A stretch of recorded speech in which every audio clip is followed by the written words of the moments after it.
नमस्कार, मी बोलते नंदिनी अंकोलेकर। मी आज तुम्हाला दाखवणार आहे हराभरा कबाब। त्याच्यासाठी काय काय साहित्य लागतं ते आपण बघूया।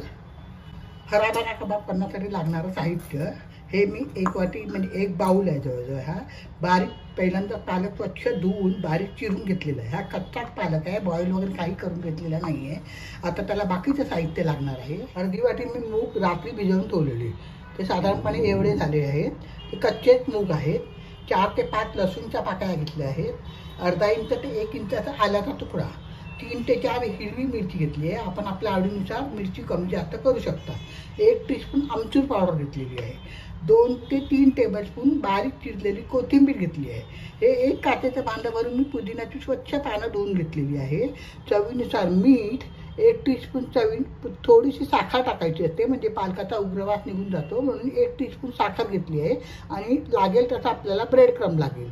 हा सुकवलेला ब्रेड क्रम आहे आणि 2 ब्रेडचा स्लाइस त्याच्यात टाकायला लागतील आणि तळण्यासाठी तेल लागेल।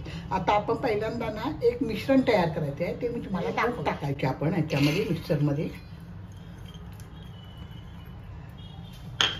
मग लसूण टाकायचा,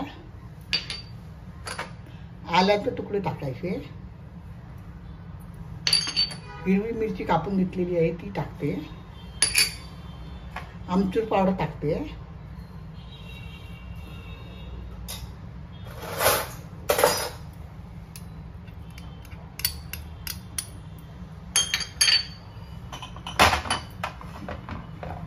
कोथिंबीर घेतलेली टाकते आणि पुदिना घ्यायचा आणि हे सगळं कमीत कमी पाणी टाकून वाटायचं। आता पहिल्यांदा तुम्हाला मी वाटून दाखवते। कमीत कमी पाण्याचा वापर करायचा। मी कमीत कमी पाणी टाकून वाटून घेतलं। अगदीच वाटलं तर आपण एक बर्फाचा तुकडा टाकून वाटू शकतो, म्हणजे त्याचा कलर पण चांगला राहतो, पण तेवढी गरज लागत नाही। त्याच्यामुळे हे मी कमीत कमी पाणी टाकून वाटून घेतलं। आता एका भांड्यामध्ये हे सगळं मिक्स करते, मी तुम्हाला दाखवतो। हे काढून घेते मी भांड्यामध्ये पहिले आपलं वाटण।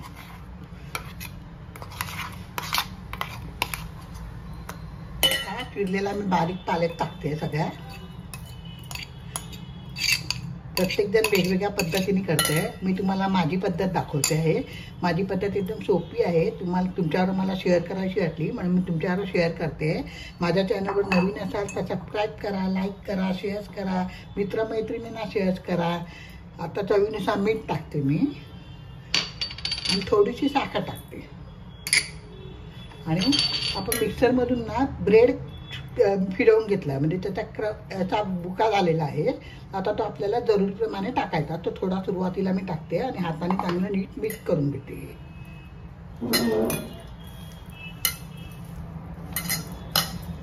ब्रेडच्या स्लाइस घेतल्या होत्या, त्या दोन्ही ब्रेडच्या स्लाइस मी याच्यामध्ये मिक्सरमधून काढून त्या घेतल्या आहेत त्याच्यात।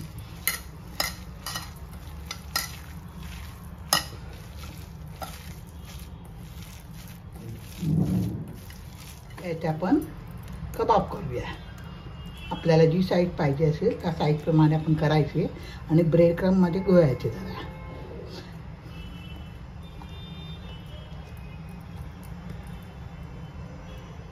हे मिश्रण तेलाबरोबर लगेच करायचे, नाहीतर त्याला पाणी सुटण्याचे, पालक कच्चा असला कारणाने पाणी सुटू शकतं। अशा रीतीने आपण सगळे कबाब करून घेऊया। अजून एक करून दाखवते तुम्हाला।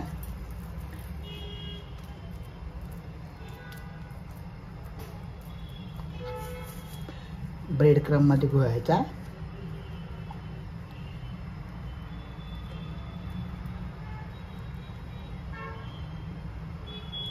अशा रीतीने सगळे आपण कबाब करूया।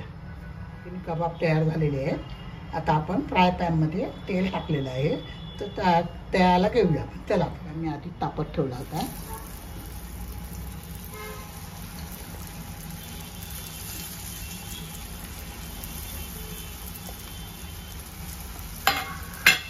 मीडियम गॅसवरती तळायचे। थोडा वेळ हात न लावता दुसऱ्या बाजूने आता परतवायला घेतो मी।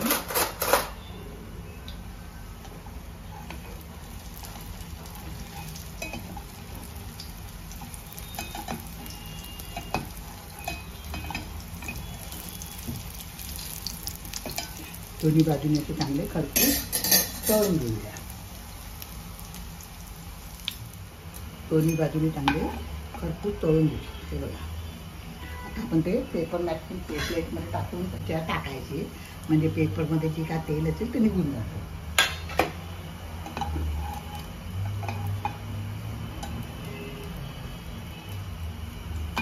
तरी मी सगळे तुम्हाला करून दाखवते आणि मग सर्व करूया.